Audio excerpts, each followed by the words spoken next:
Artists, today we are going to be using the coil hand building technique to create a textured peace sign. The very first thing that we're going to do is we're going to start with our ball of clay, and I want you to kind of divide your clay in half. One half is going to be for the outside coil of the peace signs, and the other will be the inside coils.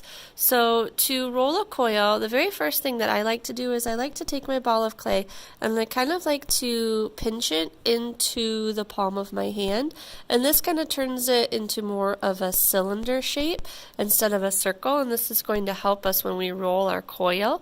So once you have more of a cylinder shape, when you roll your coil, you want to kind of use this part of your hand, not necessarily our fingers, more like the palm of our hand, and we're going to kind of move our hand back and forth like this while we are rolling, and this is going to try to give us an even coil. The easiest way to make a coil is to make sure that you have really soft clay. If your clay is really dry, it won't make a really great coil. So I'm just rolling my hands back and forth, moving my fingers from side to side, trying to make an even coil.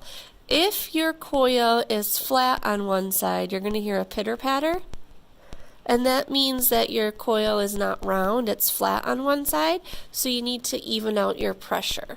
A more even pressure when you're rolling is going to give you a better, more evenly rolled out coil.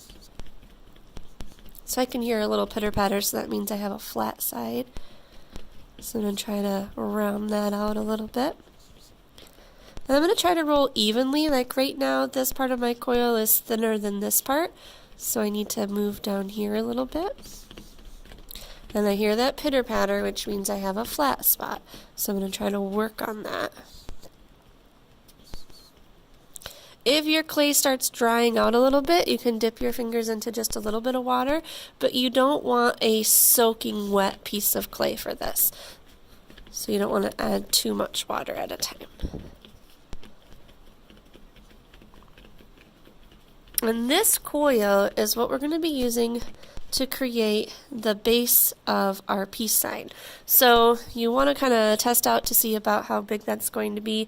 If you want your peace sign to be a little bit bigger, you might want to roll out a longer coil. But I think for my demonstration purposes, I'm pretty happy. So I need to connect these two ends of my coil together. I don't want to just scooch them like this because that won't make a very strong hold. So I want to either overlap them on top or next to each other. And I can pinch that out to make it more even when I'm done. Anytime you attach two pieces of clay, you have to score and slip. And score means to rough up the edges, and slip means to either add slip or a little bit of water depending on your clay's consistency.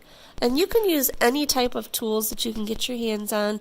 To score means just to rough up the edges. So if I want to connect these two pieces of my clay right here, I need to score both sides of the clay. Basically, I'm creating little areas, and then I'm going to slip. And since I'm using wet clay today, I can just add water. And I'm going to pinch those together, and then I'm going to do my best to smooth the ends of that coil together to create a bond. And this is the base of our peace sign.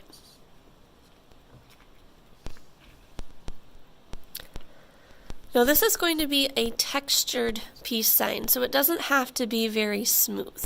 We need to do one coil down the center and two coils on the end to make our peace sign.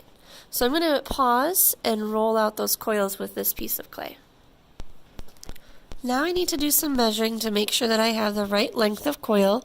I'm going to be attaching this coil onto the top here and here.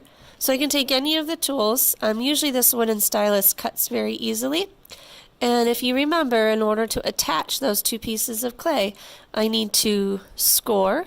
So I need to add some lines on both sides of the clay, the top and the bottom.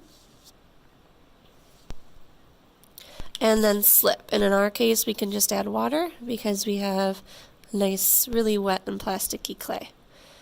So it's kind of like a glue bond. I'm going to smooth out my edges. And I'm going to do the same thing here and here. So I'm going to measure out my coils.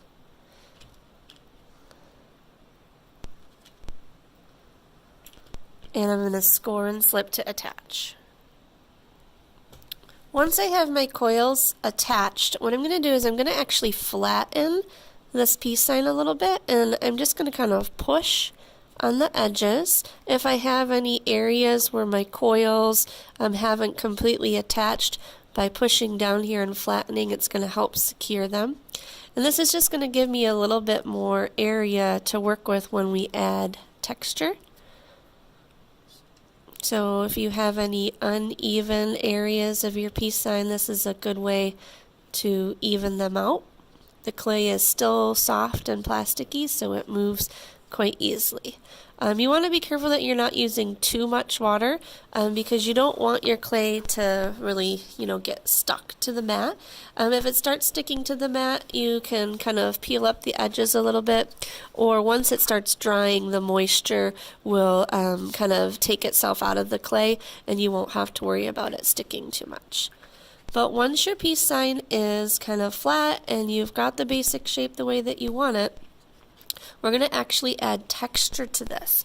And the way that you add texture to clay is basically by pushing any type of texture or lines into your clay. It can be as simple as using your wooden stylus and adding lines. It could be using the edges of marker caps to add circles. You can find anything that has any type of a texture in it. This marker cap has some lines, so I could push those textures onto it. You can also use texture plates, and you can push those textures into your clay.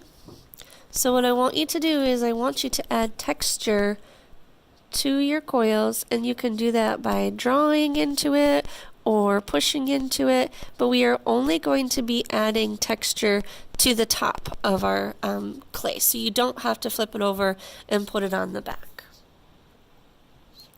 Once you are happy with the texture on your clay, this is probably the most difficult part, is getting your initials on it. So I'm going to use the stylus of my clay. And you can either write your initials in your class code, or if you can try to fit your full name, you can do your full name in your class code. I'm just going to write DCAT.